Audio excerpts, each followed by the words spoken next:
Dieu a confié à Joseph la responsabilité de pourvoir aux conditions d'existence de Jésus et de Marie. Joseph devient ainsi en quelque sorte la figure de chacune et de chacun de nous. Dans la mission qui nous est confiée de contribuer par l'annonce que nous devons faire de l'Évangile, contribuer à ce que d'autres deviennent eux aussi des filles et des fils. Nous sommes rassemblés au nom du Père et du Fils et du Saint-Esprit. Que Jésus, Fils de Dieu, est confié aux soins paternels de Joseph, soit toujours avec vous. Oui, comme à Joseph, Dieu nous confie une part de responsabilité dans sa mission. Il veut nous rendre participants de la mission. Reconnaissons que nous ne sommes pas toujours des serviteurs, des servantes fidèles et avisés. Implorons la miséricorde de Dieu.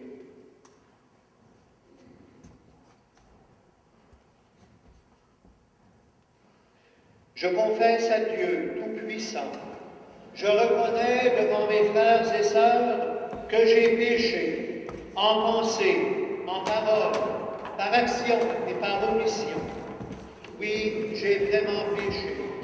C'est pourquoi je supplie la Vierge Marie, les anges et tous les saints, et vous aussi, mes frères et sœurs, de prier pour moi. Miséricorde, qu'il nous pardonne nos péchés et qu'il nous conduise jusqu'à la vie éternelle. Et nous chantons la gloire de Dieu.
Et maintenant, demandons à Dieu de nous donner la force et l'humilité nécessaires pour répondre à la mission qu'il nous confie.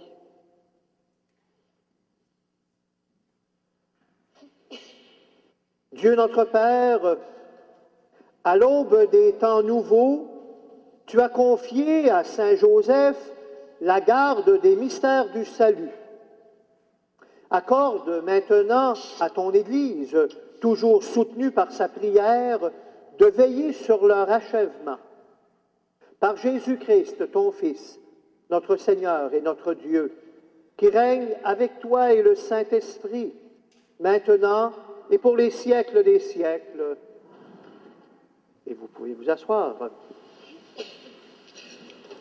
Alors nous nous mettons à la table de la parole. Ce soir, on n'utilisera pas les textes qui sont ceux proposés pour la fête de Joseph. Nous allons laisser le prédicateur nous entraîner à l'écoute de la parole, mais une parole qui nous envoie en mission.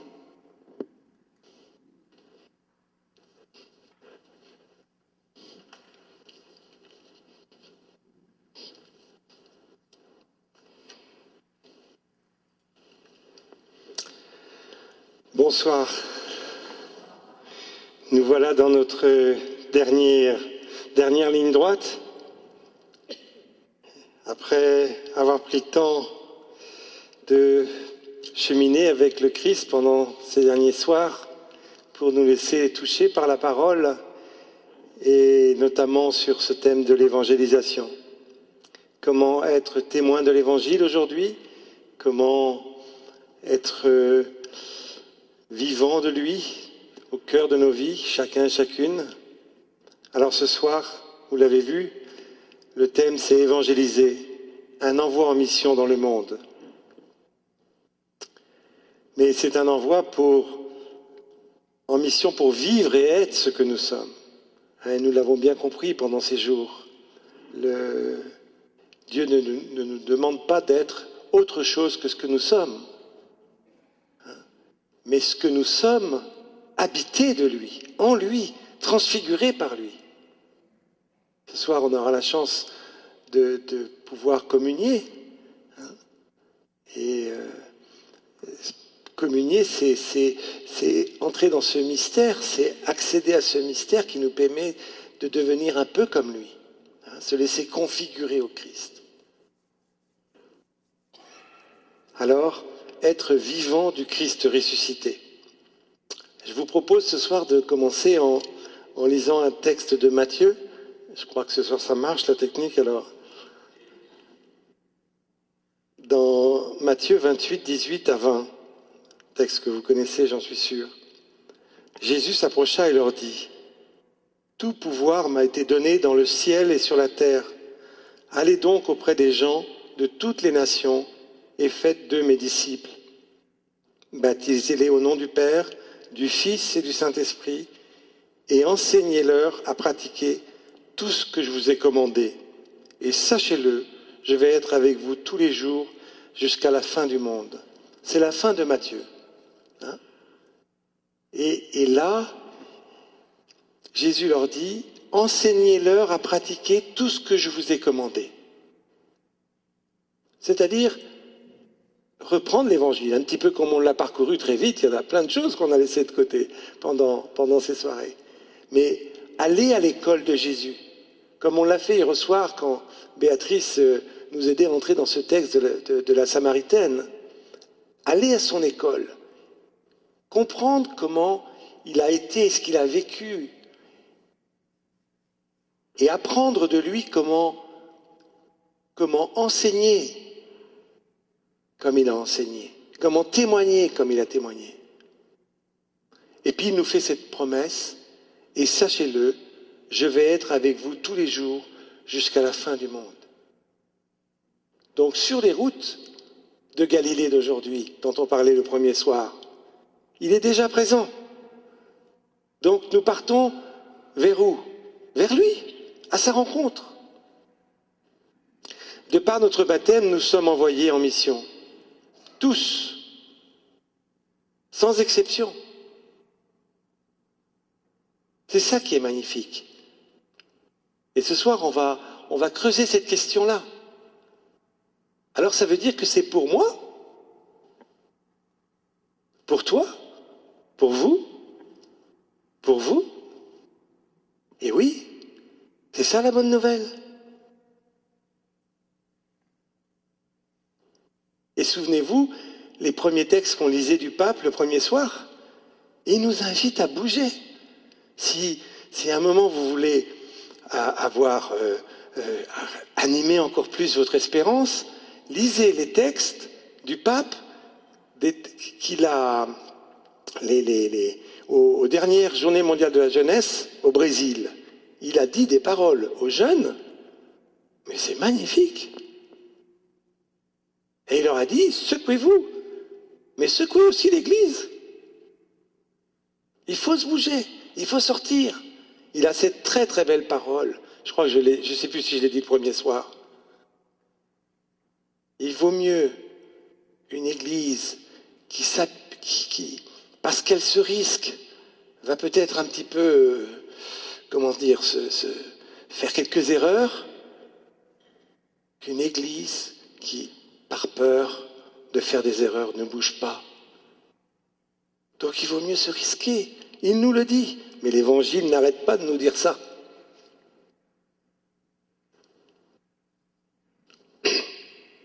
Alors, nous sommes tous envoyés.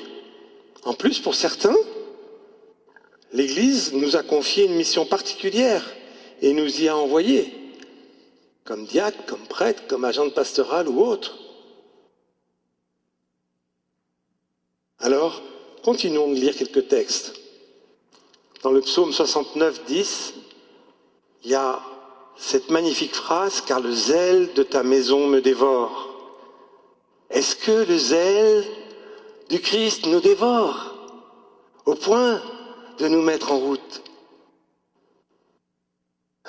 Et puis dans Jean 2, 17, Jésus, là, au moment où il vit cette colère, quand il voit le temple qui est devenu une maison de commerce. Et tout d'un coup, les disciples, voyant faire, réalisent qu'il leur avait dit « Le zèle pour ta maison me dévorera ». Mais c'est la maison de qui? C'est le zèle de Dieu qui le dévore à l'intérieur, qui l'anime profondément.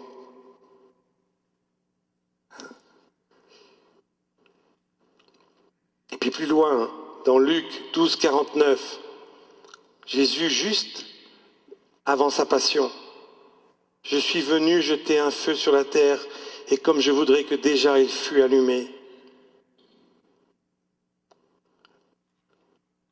Devant le tombeau vide, dans Marc 16, 7, « Allez dire à ses disciples et à Pierre qu'il vous précède en Galilée. »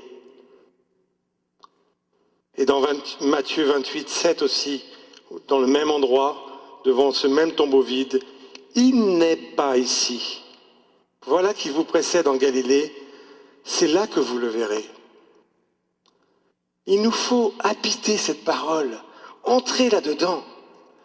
Alors c'est vrai que dans la rue Saint-Calix, il est déjà présent? Mais oui, il nous précède là. Il nous y attend peut-être. Dans la rue Saint-Édouard? Mais oui. À Sainte-Sophie, où je suis passé l'autre jour, où c'était si beau ce soir et il y avait la neige qui s'envolait? Mais oui. Et là, il y a des maisons, des personnes qui peut-être nous attendent.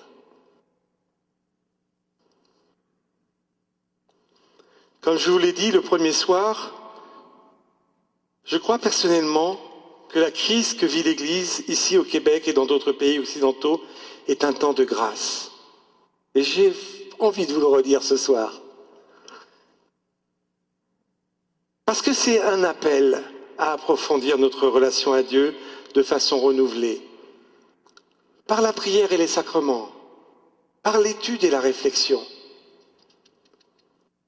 Moi, je crois que c'est un temps particulier où il nous faut agir et réfléchir.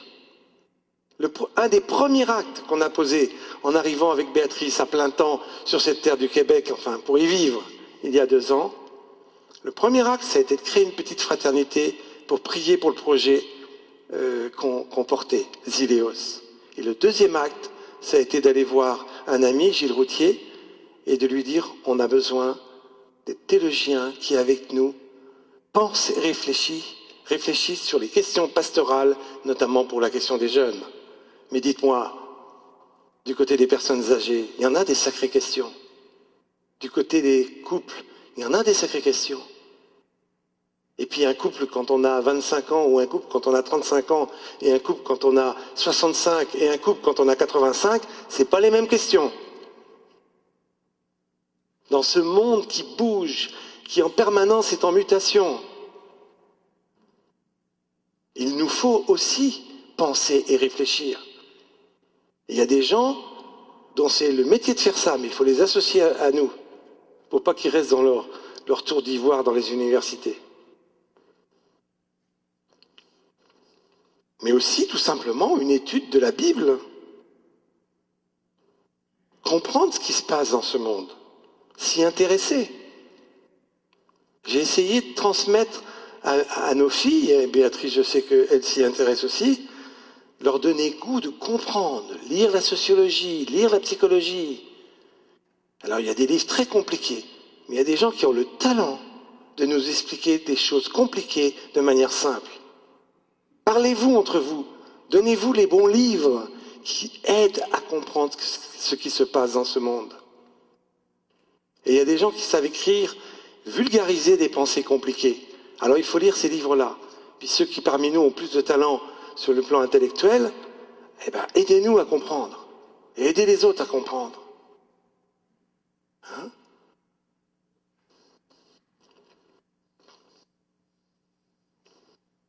Et pourquoi? Parce qu'il faut qu'on devienne intelligent pour lire les signes des temps et comprendre où l'esprit agit. Qu'est-ce qui se passe en ce monde? C'est Vatican II qui nous a dit ça. L'important de lire les signes des temps. Alors il faut se mettre ensemble et essayer de comprendre ce qui se passe. Moi je vous le dis par exemple, j'entends souvent « Oh la jeunesse, elle est perdue la jeunesse ». Personnellement, je vous le dis, elle n'est pas perdue la jeunesse. Mais peut-être qu'il faut qu'elle retrouve des voies, peut-être que pour une part elle est perdue, je vous l'accorde. Mais elle est belle la jeunesse, elle cherche la jeunesse, comme vous cherchiez quand vous étiez jeune. Mais elle cherche de manière différente que vous, parce que le monde dans lequel ils sont a changé. Et mes chers amis, je vois plusieurs personnes âgées, vous n'êtes pas comme étaient vos grands-parents il y a 50 ans. Donc vous-même, comme personnes âgées, vous n'êtes plus du tout pareil que vos parents l'étaient il y a 50 ans, n'est-ce pas? S'ils venaient, ils diraient « Qu'est-ce qu'ils vivent? On vivait pas ça, nous !» N'est-ce pas? Non mais c'est important de voir ça, de vous voir, puis de vous dire « si mes parents arrivaient !» Mais je parle de ceux d'il y a 50 ans, ou mes grands-parents. Qu'est-ce qu'ils diraient de ma manière de vivre aujourd'hui? Vous n'avez jamais dit ça? Moi je vous le dis ce soir. Vous avez changé. Vous vivez une vie de personnes âgées qui n'a rien à voir avec celle que vivaient vos grands-parents il y a 50 ans. Alors les jeunes, c'est pareil. Alors c'est déroutant. Mais il faut essayer de comprendre quelles sont leurs quêtes, leurs besoins, leurs attentes, pour les aider à se construire là-dedans. Entendre ce qu'ils ont à nous dire. Vous voyez les déplacements? On a dit, ce soir, le thème, évangéliser un envoi en mission dans le monde.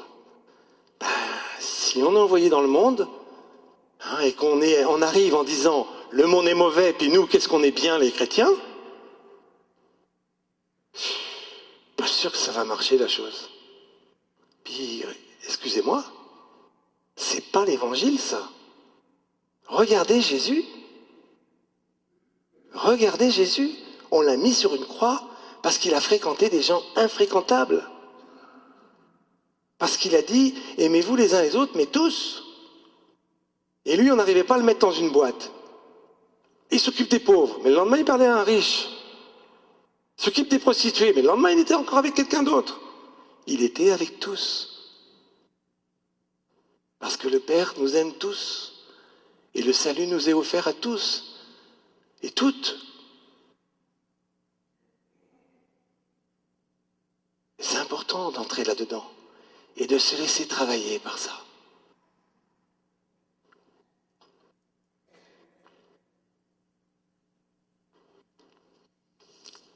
Alors oui, je suis perdu mes feuilles, vous voyez, dans mon enthousiasme.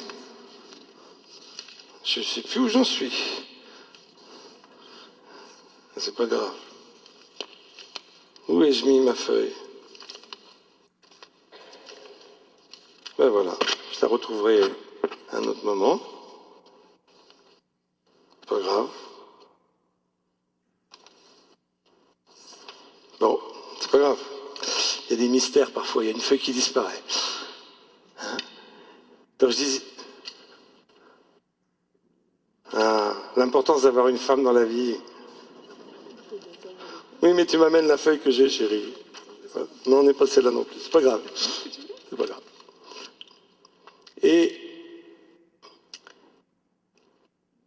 je disais à l'instant, se retrouver, partager, étudier, comprendre le monde, lire la Bible, étudier, mais aussi la prière, bien sûr, et puis avoir une vie communautaire et fraternelle, renforcée. Je pense que nous sommes dans un temps ecclésial où il faut qu'on renforce cette dimension. L'Eucharistie, c'est très important, parce que ça nous rassemble. Mais il nous faut des lieux pour partager ensemble, nous porter ensemble. Cette retraite est magnifique. Moi, j'étais très touché par les après-midi, ce qu'on a vécu ensemble, les soirées. C'est des lieux qui nous font être ensemble. Mais vous n'avez pas eu beaucoup de temps pour jaser entre vous. Bon, mais c'est pas ce qu'on m'a demandé. Moi, on m'a demandé de donner une prédication. Mais imaginez qu'on aurait un petit peu plus de temps. Peut-être on pourrait se donner un moment, après la prédication, pour se dire qu'est-ce que ça me fait dans mon cœur et à quoi ça m'invite. Il nous faut des lieux comme ça. Et je pense que nous sommes dans un temps de l'Église où il nous faut retrouver cette grâce du communautaire, du partage fraternel, pour être ensemble. Je le dirai plus loin encore. Mais nous sommes surtout dans un temps où la grâce qui est devant nous, c'est un appel à sortir de nos églises. Je l'ai dit et redit, mais je le redis ce soir. En étant plus présents et engagés dans le monde, comme croyants et comme chrétiens, pour être présence vivante de celui qui nous anime, auprès des jeunes, des familles, des personnes âgées, des pauvres, dans notre travail, dans toutes nos activités de loisirs. Où passons-nous la majorité de notre temps? Chacun peut prendre 2 secondes. Où je passe la majorité de mon temps? Là, dans cet endroit où je passe le plus de temps et dans tous les autres, sommes-nous avec et au milieu de nos frères et sœurs dans ce qui fait leur vie, en étant habités et témoins de la vie de Dieu, comme Jésus l'a fait? Il s'agit d'apprendre à vivre cette présence, ces engagements à la manière de Jésus. Sinon, c'est l'esprit du monde qui nous emportera. D'où l'importance de nourrir et relire notre action dans la prière, l'étude et la vie communautaire. N'attendons pas d'être des savants de Dieu pour être témoins de l'Évangile. Je répète, n'attendons pas d'être des savants de Dieu pour être témoins de l'Évangile. Regardez la Samaritaine, elle part témoigner immédiatement. Elle n'a pas attendu d'avoir fait 5 années de théologie ou de catéchèse. Ça ne veut pas dire qu'il ne faut pas en faire, je vous l'ai dit tout à l'heure. Mais elle n'a pas attendu ça pour aller témoigner. Aimer son prochain, ça ne s'apprend pas à l'université. Ça se vit. Je répète, aimer son prochain, ça ne s'apprend pas à l'université. Ça se vit. Et c'est ça, évangéliser. C'est aimer l'autre, aller vers l'autre, pour lui dire, il y a une bonne nouvelle, tu es aimé. De qui? De Dieu. Bon alors, pour dire ça à quelqu'un, vous n'allez pas arriver comme ça, toc, toc, toc, toc, bonjour, bonne nouvelle, Jésus t'aime. À mon avis, la personne, elle ferme la porte et elle vous dit bye bye. On l'a dit ensemble. Pour que cela se passe, il faut des lieux, il faut du temps, il faut de l'amitié. Et je vais vous dire une vilaine phrase, mais il faut gagner le droit de parler de l'Évangile à ceux qui nous entourent. Gagner le droit, j'aime pas beaucoup le mot, mais je n'ai pas trouvé de meilleur. Gagner le droit de parler de l'Évangile à ceux qui nous entourent. Ça veut dire que, avec certains, il faudra peut-être beaucoup de temps. Ceux qui étaient là le premier soir, vous vous souvenez quand je vous ai partagé ma conversion, 3 années de conversation avec ma sœur avant que je puisse accepter d'entendre parler du mot de Jésus. Quand elle m'a invité à une session pour des jeunes au bout d'1 an, j'ai vu marquer Jésus sur le dépliant, j'ai déchiré immédiatement. C'était irrecevable. Mais avec ma sœur, je ne pouvais pas déchirer le lien. Donc j'ai continué la conversation, de fois en fois. Vous voyez?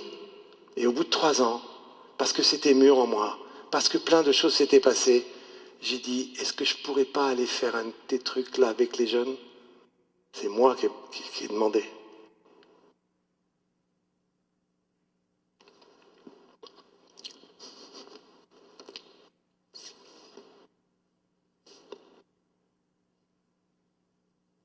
Alors, apprenons à aimer, n'attendons pas d'aimer.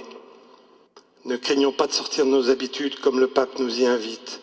Ne craignons pas d'être des témoins pacifiés dont nous parlait Éloi Leclerc dans ce très beau texte que certains ont pris. N'attendons pas d'être les témoins de celui qui nous anime, Jésus-Christ. Nous nous disons chrétiens. Chrétien, c'est vivre du Christ. Et sans être compartimenté. Vous vous souvenez du petit sketch là? Plusieurs personnes sont venues me dire « C'était bien de traiter ça avec humour, mais c'est pas mal vu !» Et oui. Hein? Alors, demandons au Seigneur d'être moins divisés, plus unifiés, pour ne pas être compartimentés. D'un côté, ma vie à l'église, ma vie de prière quand je suis tout seul, puis de l'autre côté, une autre vie. Non, on est fait pour être vivant de lui partout. Les gens ne viennent peut-être pas dans nos églises, nos rencontres, nos réunions, parce que peut-être ils attendent que nous allions à leur rencontre, comme Jésus l'a fait il y a 2000 ans sur les routes de Galilée. Et je pense au texte de Zachée et à d'autres. Je voudrais vous lire un nouveau extrait du livre d'André Faution, dans le chapitre évangélisé. Vous vous souvenez, je vous ai lu un petit extrait d'André Faution. Je voudrais vous en lire un autre, qui est très très beau. Oh mon Dieu. Dans nos communautés chrétiennes, nous pensons souvent qu'il faut se montrer accueillant. Nous organisons alors des structures d'accueil. Nous ouvrons largement nos portes en espérant que les autres viendront chercher chez nous ce qu'ils n'ont pas chez eux. Mais organiser l'accueil de cette manière, n'est-ce pas subrepticement prendre une position de supériorité et mettre l'autre en position d'infériorité? D'un côté les riches qui donnent et de l'autre les pauvres qui reçoivent. Là encore, conformément à l'Évangile, ne faut-il pas inverser la logique, non point tellement chercher à accueillir l'autre qu'à se laisser accueillir par lui? En faisant foi en ses propres vertus d'hospitalité, en ses propres ressources et forces vives, l'Évangile, en effet, ne nous dit pas « soyez accueillants ». Il nous invite à nous risquer à l'accueil par l'autre, dans le lieu de l'autre. Jésus lui-même n'avait pas de lieu où reposer la tête. C'est dire qu'il était constamment reçu de village en village dans la demeure des autres. Et vous pouvez relire les évangiles, ce n'est que ça en permanence. Ainsi, lorsqu'il rencontre Zachée, Jésus s'invite chez lui. « Zachée, il me faut demeurer aujourd'hui dans ta maison. » On n'a pas le temps de commenter Zachée, mais je dis juste ça. La première fois que j'ai réalisé, mais pourquoi n'a-t-il pas dit à Zachée, qui était monté sur un arbre, donc qui montrait son intérêt, il aurait pu lui dire « Hé, viens, je t'invite ce soir avec ma gagne. » Qu'est-ce que vous croyez qu'il aurait fait, Zachée? Il serait venu, non? C'est évident que oui. Mais Jésus ne fait pas ça. Ce soir, Zachée, j'irai manger chez toi. Et on sait ce qui se passe là. Voyez la visite. Mais je continue. De la même manière, lorsqu'il envoie ses disciples en mission, il les livre à l'hospitalité de tous ceux et celles qu'il rencontre sur leur route. Quand vous avez trouvé l'hospitalité dans une maison, demeurez-y jusqu'à votre départ dans Marc. Qui vous accueille m'accueille dans Matthieu. Ainsi, évangéliser, c'est commencer par honorer l'autre en faisant foi en ses propres capacités d'accueil. L'Évangile nous invite même à nous porter en priorité vers tous ceux et celles qui apparaissent les plus éloignés des canons éthiques et religieux. En nous risquant à l'accueil chez eux, sans doute serons-nous bien étonnés contre toute attente de leur capacité d'entendre et de reconnaître la bonne nouvelle. Moi, je peux porter témoignage de ça. Et je suis sûr ici que parmi nous, il y en a qui peuvent porter témoignage de ça. Avec Béatrice, tous les mercredis, depuis qu'on a lancé notre projet Zéléos, parce qu'on a vu qu'il y avait un besoin et que ça fait partie des principes que nous avons mis en place à Zéléos, de se déplacer sur le terrain des jeunes. Alors on a posé la question à des jeunes, où c'est que vous aimeriez qu'on aille vous rencontrer? Tim Horton. Il n'y a pas de Tim Horton en France. Alors c'est bien, on a découvert le Tim Horton. Tous les mercredis, entre midi et 14h, Béatrice et moi, je n'ai pas pu y aller aujourd'hui, mais normalement, tous les mercredis, on est là pendant 2 heures. Et les jeunes qui cheminent avec nous souvent invitent un ami et autres. Vous n'imaginez pas les conversations qu'on a avec eux à cet endroit-là. Et la chose qui nous a le plus surpris avec Béatrice, c'est que même avec nos animateurs, certains qui viennent dans les clubs, quand on est au Tim Horton, on a des conversations qu'on n'a pas quand ils viennent au centre Emmaüs ou à la Réunion. Et à un moment, on a pris conscience que quand on est là, on est un peu chez eux. Et que donc, il y a des conversations qui se font. Ils ne sont pas chez nous. Ils ne viennent pas, vous voyez, dans le lieu du centre Emmaüs, c'est une activité là. Là, c'est nous qui nous déplaçons. Là, on n'est jamais très confortable, Béatrice et moi. À chaque fois qu'on y va, on se dit, Seigneur, pourquoi tu nous envoies ici? On a 55 ans tous les deux. Qu'est-ce qu'on va faire là avec des jeunes? Et à chaque fois, il se passe des choses incroyables.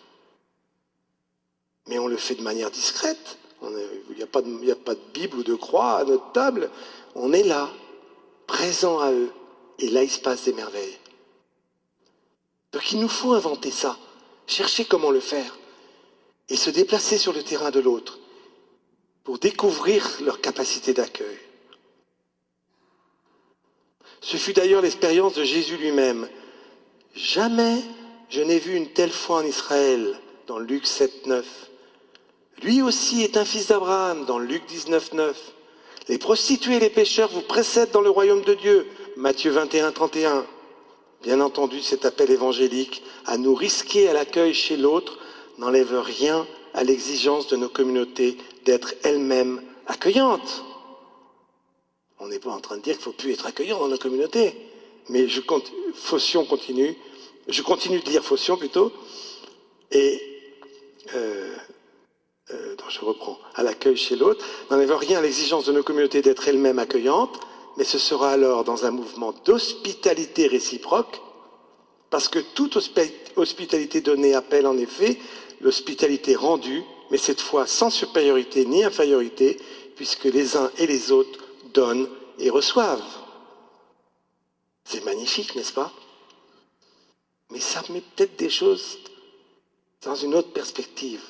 Et la perspective, ce n'est pas celle de Phocion. Ce n'est pas la perspective d'un théologien qui nous donne une idée nouvelle. Qu'est-ce qu'il fait, André Phocion?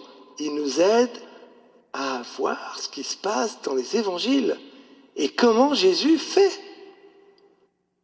Et je vous l'ai dit au début, Jésus a passé beaucoup plus de temps, et ça a été pour moi, le jour où j'ai compris ça, ça a changé complètement ma manière de travailler avec les jeunes. Jésus a passé beaucoup plus de temps sur les routes de Galilée que dans les synagogues. Mais là où il était le même.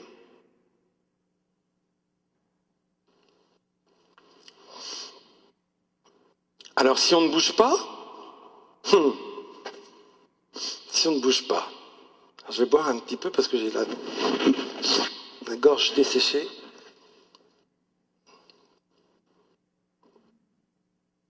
Désolé, vous avez peut-être soif aussi alors.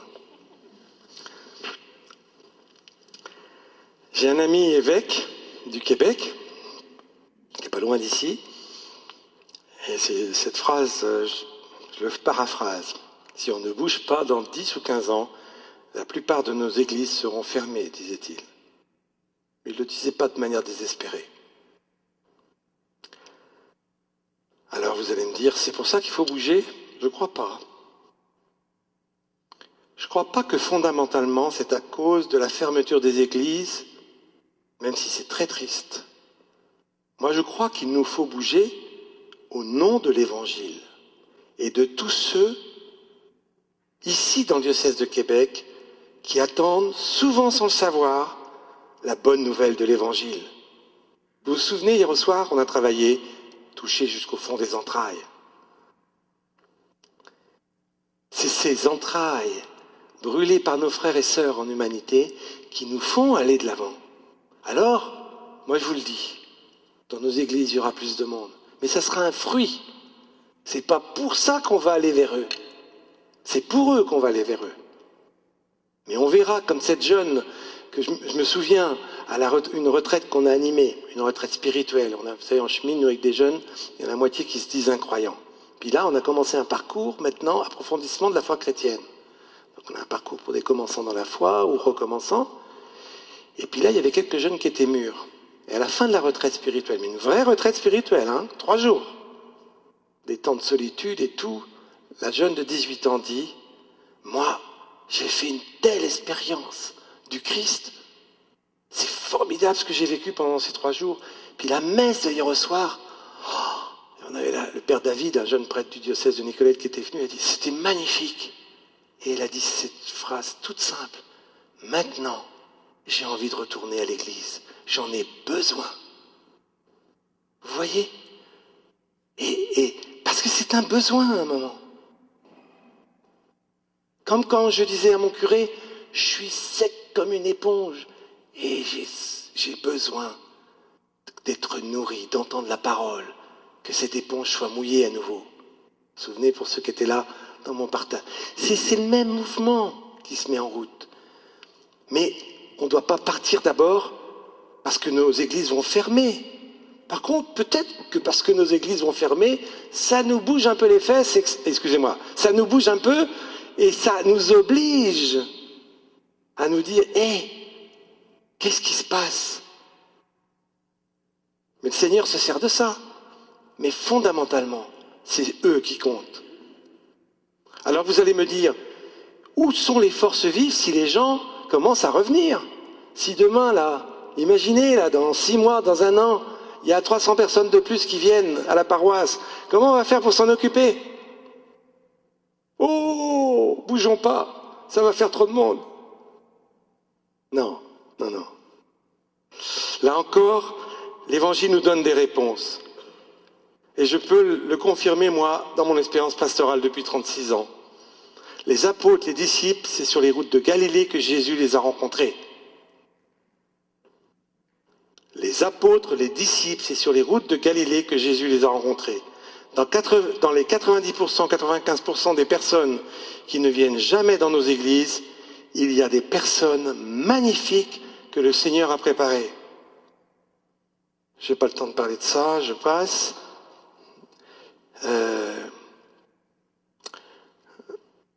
Je vais plus loin, donc. Hop. Vous savez, depuis 30 et quelques années, j'ai passé ma vie à lancer des nouveaux projets, des nouvelles missions, et souvent bien loin de chez moi, dans des pays dont je ne connaissais même pas la langue. Je me souviens, la première fois que je suis arrivé en Roumanie, je ne parlais pas un mot de roumain.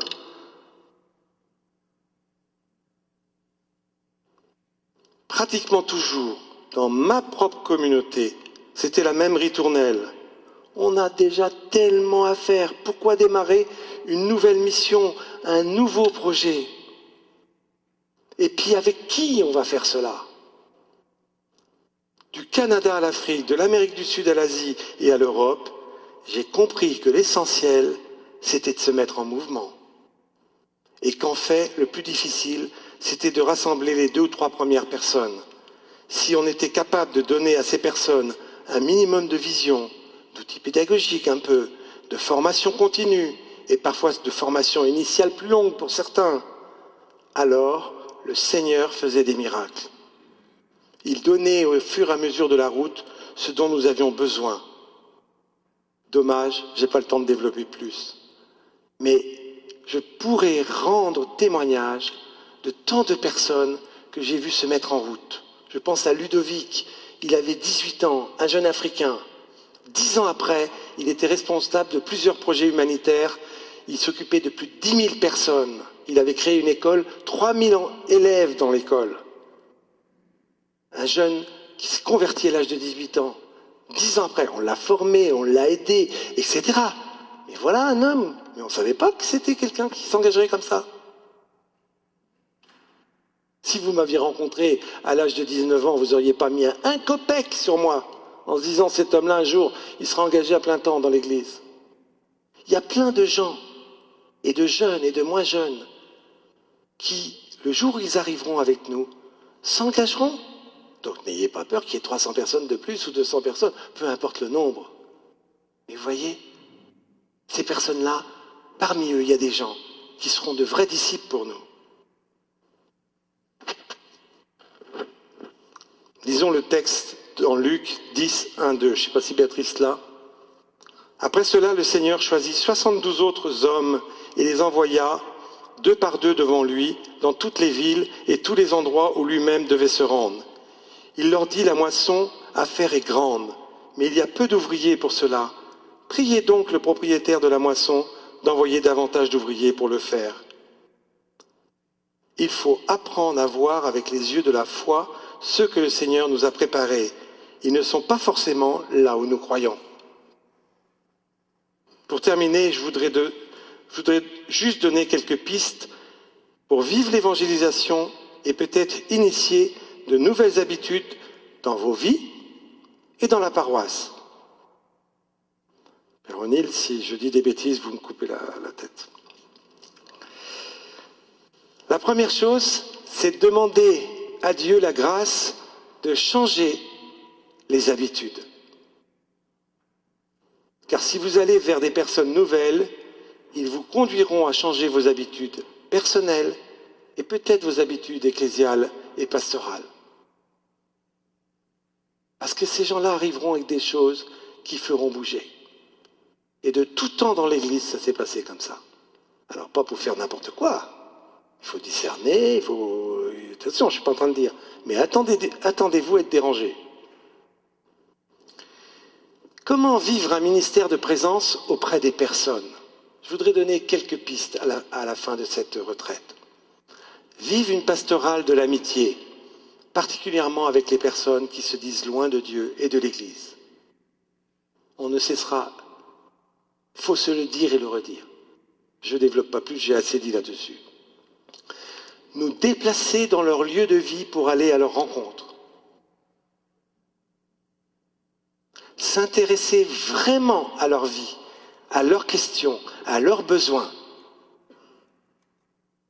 Ça, c'est très important. Cheminer dans la durée avec ces personnes. Je répète, cheminer dans la durée avec ces personnes, dans le respect, même si elles ne viennent pas à une proposition qu'on leur fait, leur garder notre amitié. J'avais rencontré il y a quelques années, enfin j'avais lu plutôt, il y a quelques années, un pasteur, il disait à ses animateurs, quand vous allez avec les jeunes, c'était pour des jeunes, est-ce que vous allez vers eux pour qu'ils viennent à vos activités ou est-ce que vraiment vous allez vers eux pour eux?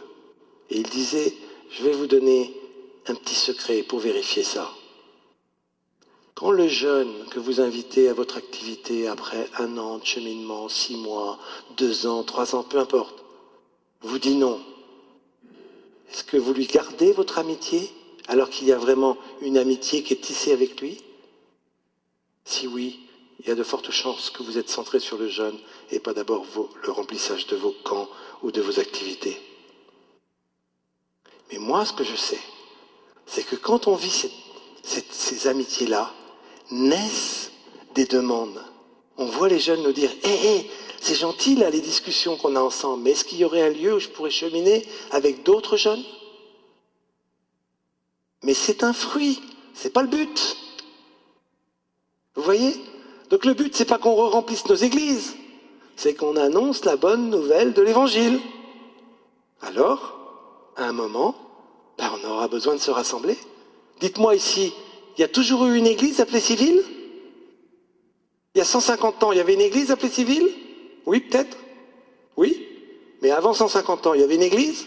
Le premier missionnaire qui est arrivé ici, qu'est-ce qu'il a fait? Il a parlé de l'évangile à des personnes, ils ont commencé à se rassembler. J'ai pas toute l'histoire d'ici, moi. Mais je peux vous parler de Saint-Christophe d'Arthabasca, où j'habite. Où nous habitons. Et bien, il y a un missionnaire qui est venu, ils ont commencé à se rassembler, puis un jour, ils ont dit « Hé, on a besoin d'un lieu pour prier. » Ils étaient devenus suffisamment nombreux, ils ont fait une chapelle. Puis ensuite, ils ont créé une première église. Mais la bâtisse, elle est venue parce qu'il y avait du monde qui avait besoin de cette bâtisse. Donc c'est l'évangile qui doit nous rassembler en priorité.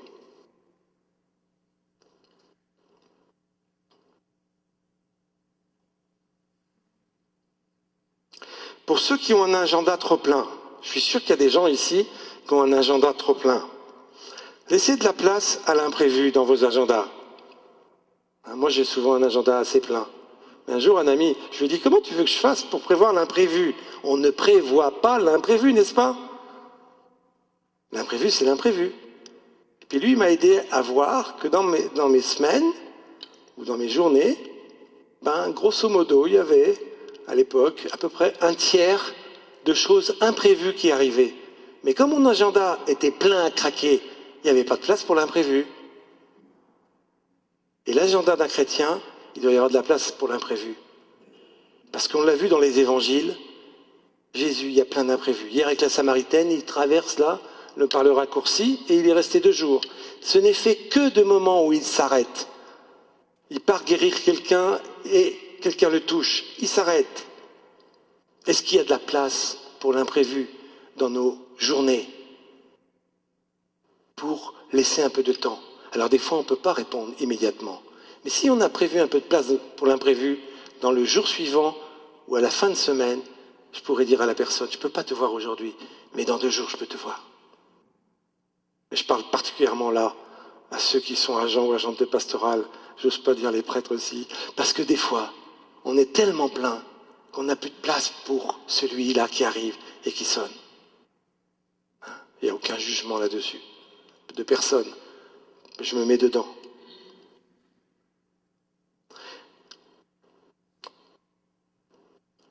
La théorie des petits pas. Mon père disait toujours qui touche à petit va loin. Qui touche à petit va loin. Tu fais un pas, puis un autre, puis là tu feras des choses de ta vie.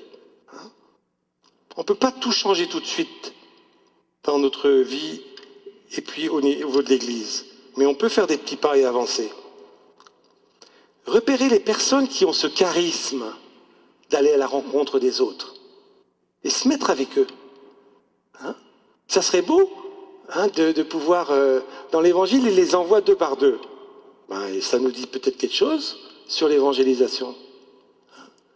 Ah, toi, tu sais mieux faire. Je vais avec toi. Toi, tu sais entrer avec les gens en dialogue plus facilement. Je vais avec toi, je vais apprendre de toi.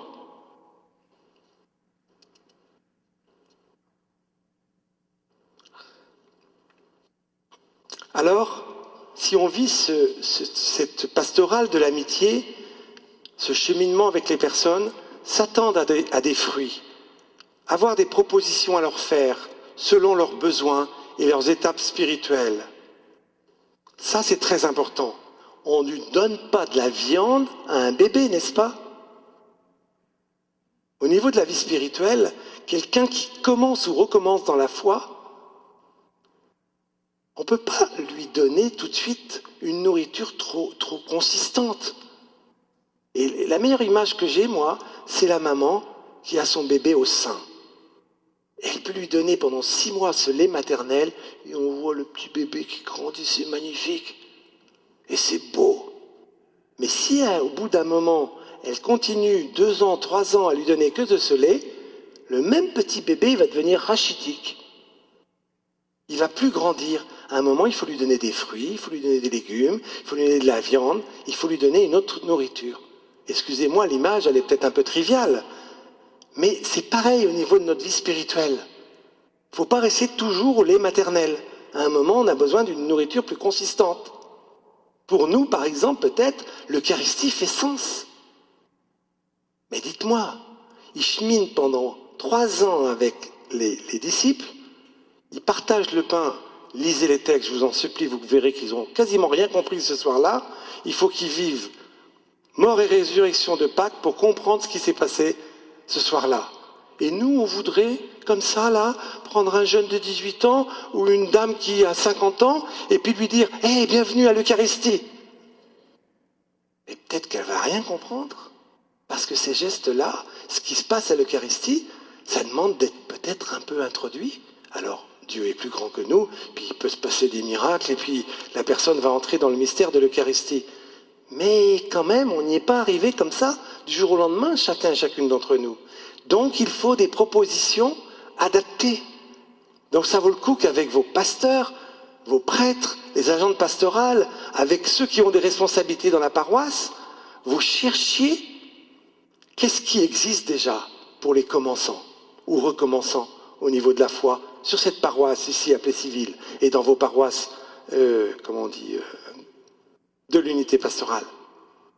Qu'est-ce qui existe déjà qu'on pourrait proposer à ces personnes avec qui on chemine? Et puis, vous pouvez à ce moment-là aussi chercher de nouvelles choses. Quoi? Alors j'ai écrit une petite liste, je vais la lire vite. Je suis en train d'exploser de timing.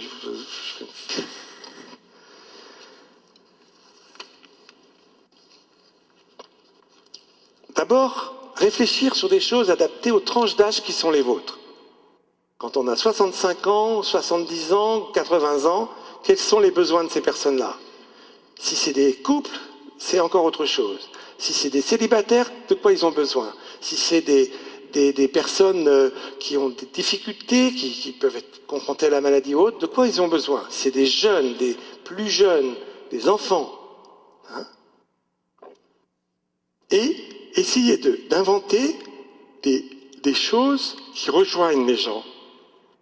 Hein? Et qui permettent tout doucement d'approcher l'Évangile. Par exemple, nous, à Zéléos, systématiquement, quand on voit les jeunes au niveau de la pastorale des commençants, on a un souper, une activité fun avec eux, un intervenant sur un thème important, et puis toujours 20 minutes spirituelles, systématiquement, dans le respect des jeunes. Je vous ai dit qu'on a la moitié de jeunes qui se disent incroyants. Et on dit à ces jeunes, tu es incroyant, bienvenue. Ce soir, tu vas peut-être entendre parler de l'Évangile comme tu n'en as pas entendu parler. Mais on parle de l'Évangile tel qu'il est, mais on le commente. Et pour beaucoup de jeunes, c'est l'occasion d'entendre. Peut-être vous avez des amis autour de vous qui ont besoin d'entendre à nouveau parler de la bonne nouvelle. Alors, moi je ne sais pas, faites un atelier théâtre et Bible à la fin. Je me souviens en Afrique, on avait créé une équipe de football. Non, il y avait plusieurs équipes de football dans une ville de 40 000 habitants. Nous, on avait créé une équipe de football soccer, hein, excusez-moi, ici on dit soccer. Il n'y a pas d'anglicisme au Québec, mais quand même il y en a quelques-uns. Soccer, hein, et Bible. C'était l'unique équipe soccer et Bible. Et bien c'était plein à craquer. Bon, c'était un besoin de cette ville-là. Qu'est-ce qu'il y a besoin ici à Plessisville? Est-ce qu'il y a chant et Bible? Ou chant et prière? Avec une petite étude biblique. Marche, ceux qui aiment marcher. Monter un groupe de marche en disant on marche, mais nous on termine toujours par une petite étude biblique ou un petit temps de prière. Bricolage, cuisine autour d'un bon repas, puis on termine par. Je ne sais pas, je fais exprès de dire des choses un peu tous azimuts pour bousculer et mettre des idées. Il y en a qui adorent le 4 roues. Moi, j'ai rencontré un jour des motards chrétiens. Il faisait de la moto et après le soir, il faisait un partage autour de la Bible. En Harley Davidson. Hein? Du skidoo et Bible. J'en sais rien. Il y a 1000 idées possibles.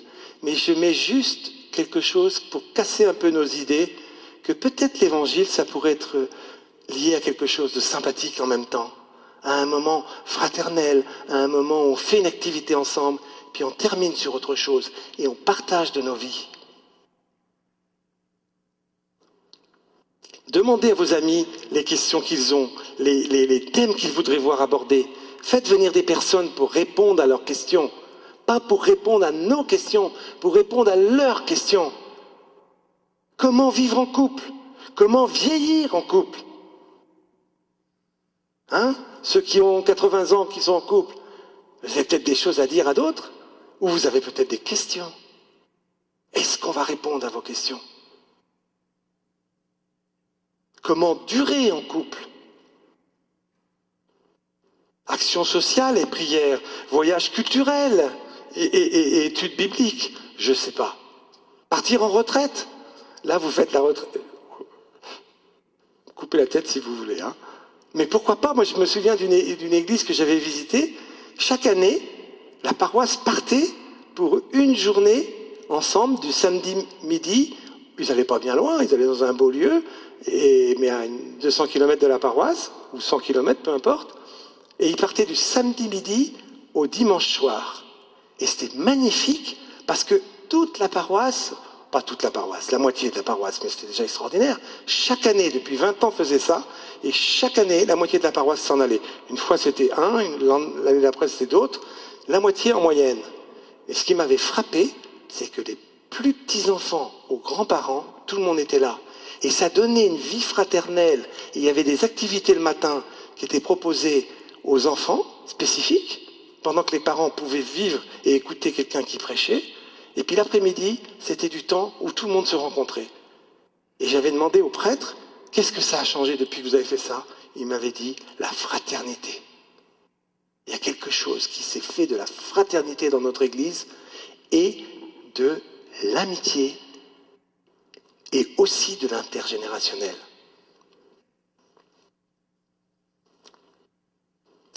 Et puis je voudrais dire une chose, pour finir. Si vous n'avez plus la force d'initier vous-même ces nouveaux projets, je vous en supplie, ne fermez pas la porte à de nouvelles initiatives que d'autres veulent lancer, mais priez pour eux. J'ai été très touché pendant ces 4 jours avec vous, par la prière. Tous nos temps ont commencé par un temps de prière à Marie. Il y a une force de prière dans votre paroisse. Implorez Marie pour que entrez dans son oui. Marie, c'est un oui, c'est un élan. Elle n'a pas dit, à l'Annonciation, ça sera demain. Est-ce que tu peux mettre le dernier texte, Béatrice, là?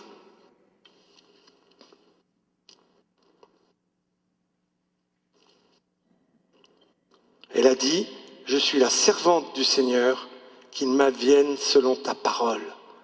Moi, je suis toujours bouleversé par le texte de l'Annonciation. C'est incroyable, le oui de Marie. Vous savez, Marie, Béatrice, elle est artiste. Elle a fait une Marie qui était tout en élan comme ça. C'est pas la Marie, on est habitué à voir Marie plutôt assez pieuse comme ça. Elle l'a fait en mouvement. Et j'avais trouvé cette Marie en marche. Marie, c'est celle qui marche. Et en terminant cette prédication, c'est ça que je nous souhaite, de nous mettre en marche dans le oui de Marie et dans l'élan de Marie. Amen. Pardon pour le temps.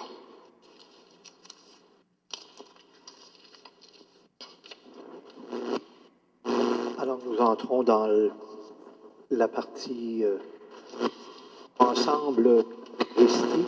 Alors pendant que Benoît va à la table, il y a des gens qui passeront parmi vous pour recueillir vos offrandes et nous ferons ensuite le geste de la fraction du pain.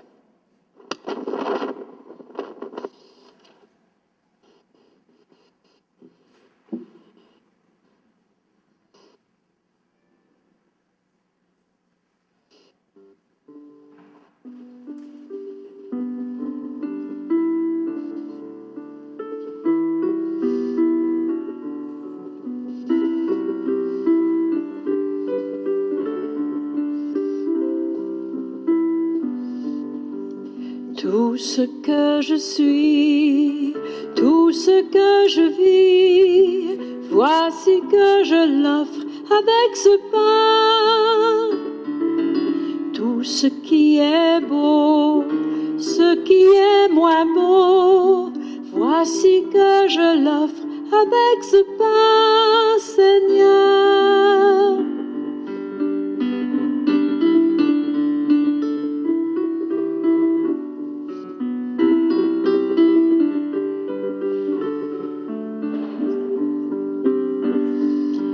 Tout ce que je suis, tout ce que je vis, voici que je l'offre avec ce pain. Tout ce qui est beau, ce qui est moins beau, voici que je l'offre avec ce pain, Seigneur.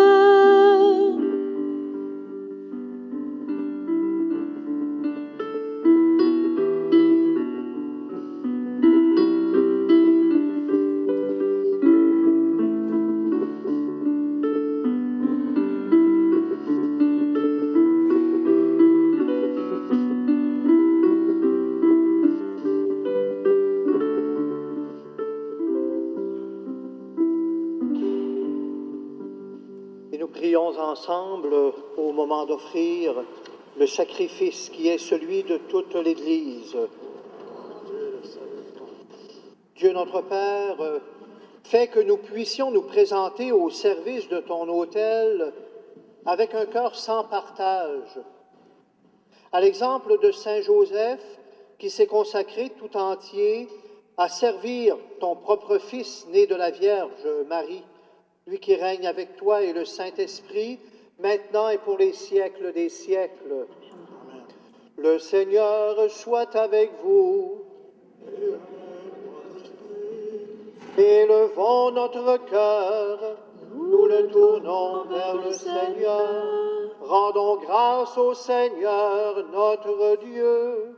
Cela est juste et bon. Vraiment, il est juste et bon de te rendre gloire, de t'offrir notre action de grâce, toujours et en tout lieu. À toi, Père très saint, Dieu éternel et tout-puissant. En fêtant Saint Joseph, c'est toi que nous exaltons, toi que nous bénissons. Car il fut l'homme juste que tu donnas comme époux à la Vierge Marie, la Mère de Dieu. Il fut le serviteur fidèle et prudent à qui tu confias la Sainte Famille. Il veilla comme un père sur ton Fils unique, conçu par la puissance du Saint-Esprit, Jésus-Christ notre Seigneur. C'est pourquoi, avec les anges et tous les saints, nous proclamons ta gloire en chantant d'une seule voix.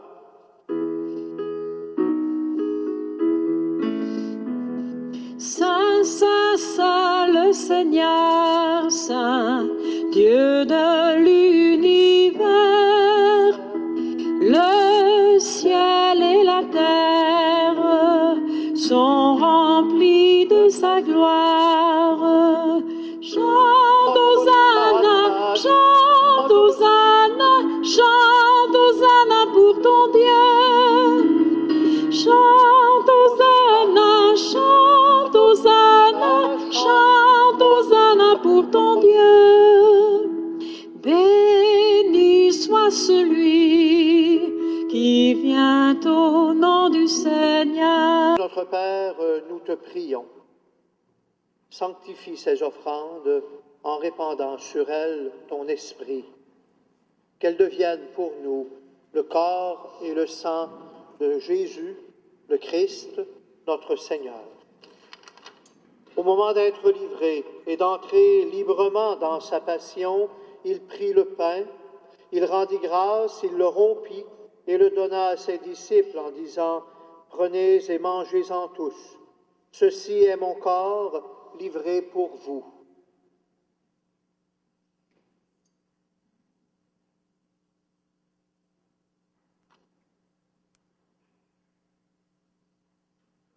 De même, à la fin du repas, il prit la coupe. De nouveau, il rendit grâce et la donna à ses disciples en disant « Prenez et buvez-en tous, car ceci est la coupe de mon sang, le sang de l'alliance nouvelle et éternelle qui sera versé pour vous et pour la multitude en rémission des péchés. Vous ferez cela en mémoire de moi.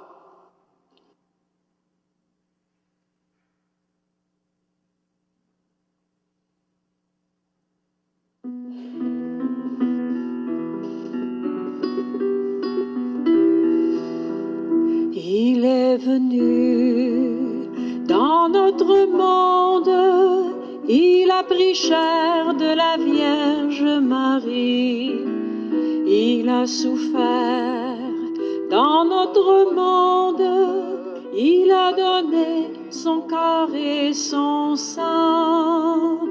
Il est là dans notre monde, afin que croient tous les vivants. Il reviendra dans notre monde pour nous donner l'éternité.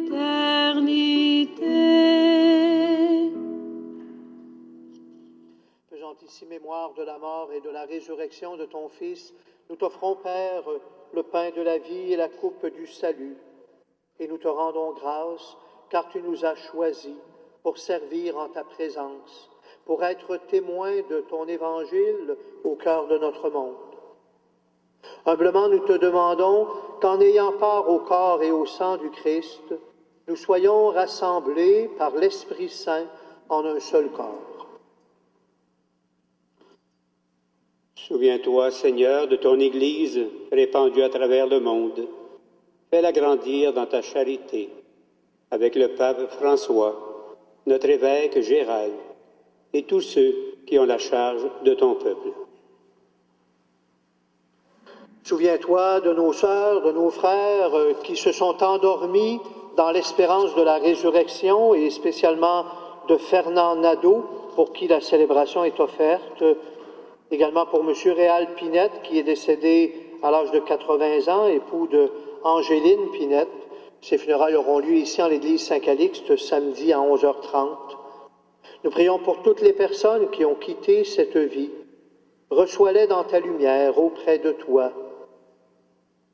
Et sur nous tous, enfin, sur les personnes qui nous demandent de prier pour elles, nous implorons ta bonté. Permets qu'avec la Vierge Marie, la bienheureuse Mère de Dieu, avec Saint Joseph, son époux, les apôtres, Saint Calixte, Sainte Marguerite Diouville et les saints de tous les temps qui ont vécu dans ton amitié, nous ayons part à la vie éternelle et que nous chantions ta louange par Jésus-Christ, ton Fils bien-aimé. Par lui, avec lui et en lui, à toi, Dieu le Père Tout-Puissant, dans l'unité du Saint-Esprit, tout honneur et toute gloire pour les siècles des siècles. Amen.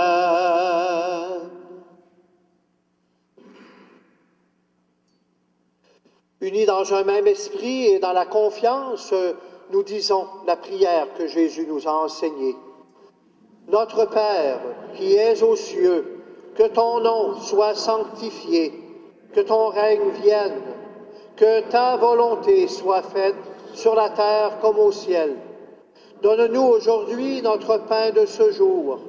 Pardonne-nous nos offenses, comme nous pardonnons aussi à ceux qui nous ont offensés. Et ne nous soumets pas à la tentation, mais délivre-nous du mal. Oui, Seigneur, délivre-nous de tout mal et donne la paix à notre temps. Par ta miséricorde, libère-nous du péché, rassure-nous devant les épreuves, en cette vie où nous espérons le bonheur que tu promets et l'avènement de Jésus-Christ, notre Sauveur.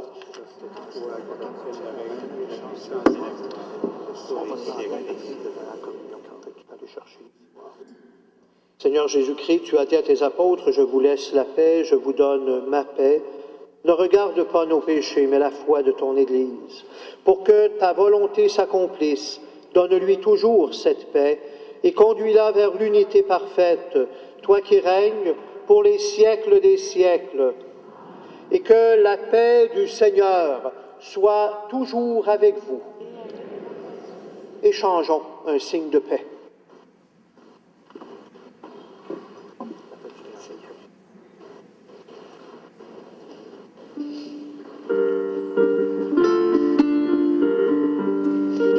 La paix soit avec nous, la paix de Jésus-Christ, la paix soit entre nous, la paix de son esprit, agneau de Dieu qui enlève le péché du monde, prends pitié de nous.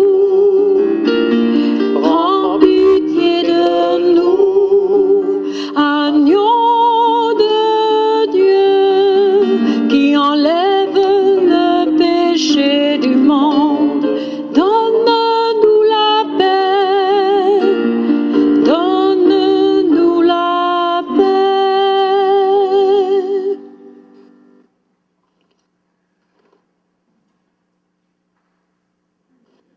Que le corps et le sang de Jésus-Christ réunis dans cette coupe nourrissent en nous la vie éternelle. Heureux les invités au repas du Seigneur. Voici l'agneau de Dieu qui enlève le péché du monde. Seigneur, je ne suis pas digne de te recevoir, mais dis seulement une parole et je serai guéri.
Les oiseaux ont des nids, les renards des tanières.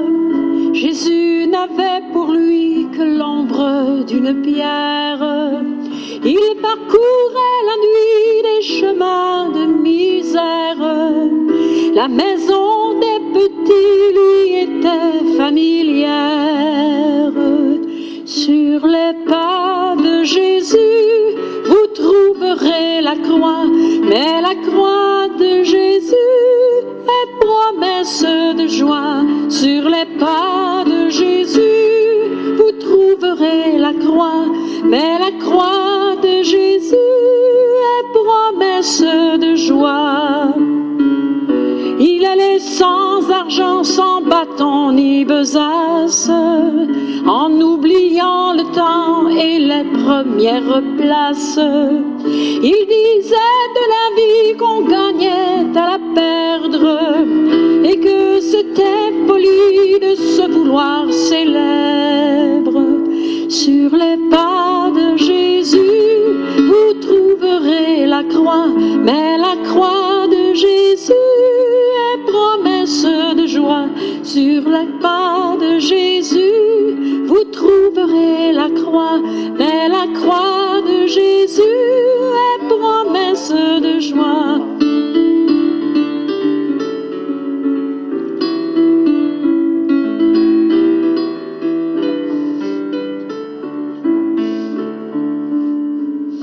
Il n'a n'avait plus d'amis au soir du grand orage. Il en avait trop dit aux scribes et aux sages. On criera dans les rues que vous perdez la tête. Lorsqu'au nom de Jésus vous troublerez la fête. Sur les pas de Jésus vous trouverez la croix. Mais la croix de Jésus est promesse de joie. Sur les pas de Jésus vous trouverez la croix. Mais la croix de Jésus est promesse de joie.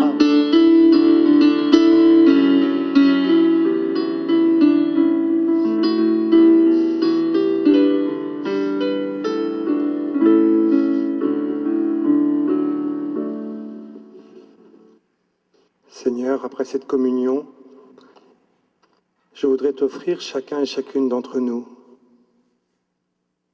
Nous avons cheminé avec toi pendant cette retraite. Peut-être nos cœurs sont tout pleins de toi, Seigneur, de ta présence, de ce désir de communiquer à nos frères et sœurs. Je voudrais t'offrir, Seigneur, les plus humbles petits pas que peut-être tu as mis dans notre cœur. Peut-être c'est visiter un ami. Il y avait tant d'années que j'avais envie d'aller le voir. Peut-être c'est mon voisin. Peut-être c'est mon fils, ma fille, mon père, ma mère. Peut-être c'est mon petit-fils, ma petite-fille. Je t'offre, Seigneur, tous ces petits pas. Nous savons avec toi qu'il n'y a rien de grand qui ne démarre dans la crèche. Alors, Seigneur, nous savons bien que l'évangélisation, c'est pas d'abord des grandes choses. C'est faire ces petits pas d'amour. Et c'est ça que je voudrais te confier ce soir.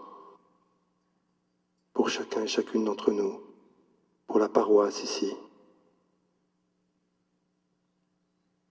Que nous soyons fidèles à toi, à ton appel.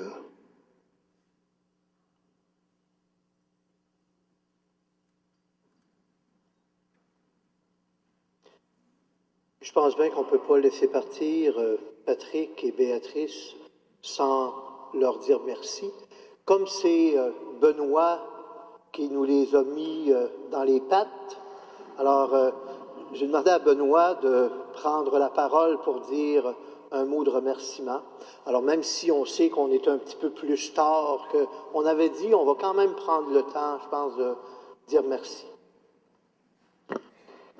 Une clé qui a été trouvée au portique ici avec une petite inscription, les compagnons de Jésus et de Marie. Alors, personne qui a perdu ça. Alors oui, évangéliser, mais avec une persévérance, quel est le mot? Enthousiaste. Enthousiaste. Merci, O'Neill. Alors voilà le message que nous ont livré Patrick et Béatrice pendant notre retraite du Carême au Québec, appelé civil, hein? Nous, chrétiens, ne sommes pas mourants, mais bien vivants, parce que nous appartenons au vivant, au Christ ressuscité qui ne demande pas mieux que de nous accompagner, c'est bien ça que tu as dit, hein? De nous accompagner dans nos défis, dans la construction du royaume. Dring, dring. Allô? Oui, allô? Jésus qui appelle. Oui? OK. Patrick? Jésus demande s'il peut embarquer avec toi pour retourner à Victoriaville ce soir. Il ne dira pas un mot et il te préparera un vrai café rendu à la maison. Peut-être un Tim Hortons. Tu acceptes de l'embarquer avec toi? Voilà, il accepte. C'est bien ça. Bravo. Oui, Jésus, Patrick et Béatrice acceptent de t'embarquer. Ah oui? Ah, il est taquin, Jésus. Il est taquin. Il dit que la retraite était vachement sympa. Cool. Ah, mon Dieu. Il s'est bien marré avec nous. Ah, O'Neill, t'as coupé mon téléphone, toi? Ah ben, tu es capable d'y parler sans ça. T'avais peur que je dise d'autres folies, hein? Alors, au nom de notre communauté chrétienne, merci, Patrick, Béatrice, pour ce que vous êtes, pour ce que vous faites et ce que vous nous avez témoigné au cours de ces 4 belles journées. Avec tant de zèle, Zélios, avec tant d'enthousiasme. Votre mission auprès des jeunes est belle et audacieuse. Nous prierons pour l'expansion de Zéléos. Bonne chance, au plaisir de vous revoir ici. Merci. Et après la messe, il y aura des Bibles, bien sûr. Béatrice a mis tellement d'efforts, là. Il m'en reste quelques-unes encore. Alors, merci beaucoup. Je pense à vos belles.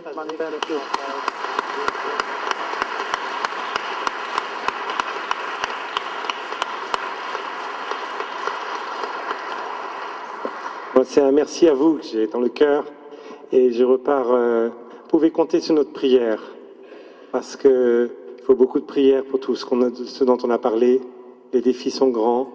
Dans nos vies, c'est pas toujours si simple que ça. Et donc, vous pouvez compter sur notre prière. J'ai un très grand merci pour votre présence chaque soir, ceux qui étaient là l'après-midi. Grand merci pour votre foi. Et je pense à vous, parmi vous qui êtes les plus âgés. Merci de tenir la flamme. On ne serait pas là si vous n'aviez pas été là avant nous. Et puis, j'espère qu'un jour, d'autres pourront dire ça aussi, parce que nous aurons tenu la flamme, cette flamme de l'Évangile.